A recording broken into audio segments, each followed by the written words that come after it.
Wait குறைக்கணும்னு ஆசையா இருக்கா, ஆனா டயட்ல இருக்கிறதுக்கோ இல்ல எக்ஸசைஸ் பண்றதுக்கோ நேரமோ வசதியோ இல்லாம இருக்கா அப்படின்னா இந்த டீ ட்ரை பண்ணி பாருங்க. கண்டிப்பா வெயிட் சரசரன் குறைஞ்சிரும். உங்களுக்கு டிஃபரன்ஸ் உங்களுக்கு ஒரு வாரத்திலேயே தெரிய ஆரம்பிக்கும். உங்களோட டைஜஷன் நல்லா இம்ப்ரூவ் ஆகும், ஸ்கின் நல்லா கிளியர் ஆகும், உங்களோட எனர்ஜி லெவல்ஸும் நல்லாவே இருக்கும். வாங்க இப்ப எப்படி செய்யறதுன்னு பார்ப்போம். இதுக்கு 1.5 கப் அளவுக்கு தண்ணி எடுத்துக்கோங்க. நீங்க எந்த கப்ல வேணாலும் தண்ணி அளந்துக்கலாம்.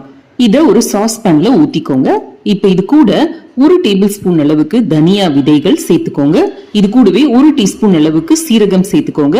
ஒரு பட்டை துண்டு சேர்த்துக்கோங்க. ஒரு 2 இன்ச் அளவுக்கு பட்டை துண்டு சேர்த்துக்கோங்க. நல்லா ஹை ஃப்ளேம்ல வச்சு ஒரு 5 நிமிஷம் கொதிக்க விட்டுட்டு அதுக்கப்புறம் சிம்ல வச்சு ஒரு 5 நிமிஷம் கொதிக்க விடுங்க. நல்லா அந்த எசன்ஸ் இறங்கினதுக்கு அப்புறமா இந்த மாதிரி ஒரு கப்ல ஒரு வடிகட்டியை வச்சு இதை நல்லா வடிகட்டி எடுத்துக்கோங்க.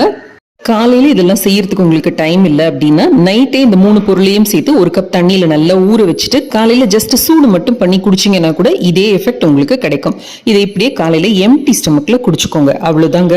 1 வீக்ல உங்களுக்கு சரசரன் வெயிட் குறைய ஆரம்பிக்கிறது நல்லா தெரியும். முதல்ல உங்களுக்கு ப்ளோட்டிங் குறையும், நல்ல பசி எடுக்க ஆரம்பிக்கும், நார்மலா நீங்க சாப்பிட ஆரம்பிக்கலாம். அதுக்கப்புறமா வெயிட் 1 மந்த்க்குள்ளார நல்லா குறைய ஆரம்பிச்சிடும். இடுப்புலயோ இல்ல வயிறுலயோ நிறைய உங்களுக்கு கொழுப்பு இருந்தது, அங்கதான் உங்களுக்கு வெயிட் கான்சென்ட்ரேட் ஆகுது அப்படின்னா இந்த டீ பெஸ்ட் சாய்ஸ்ங்க. கண்டிப்பா ட்ரை பண்ணி பாருங்க. தேங்க்ஸ் ஃபார் வாட்சிங்.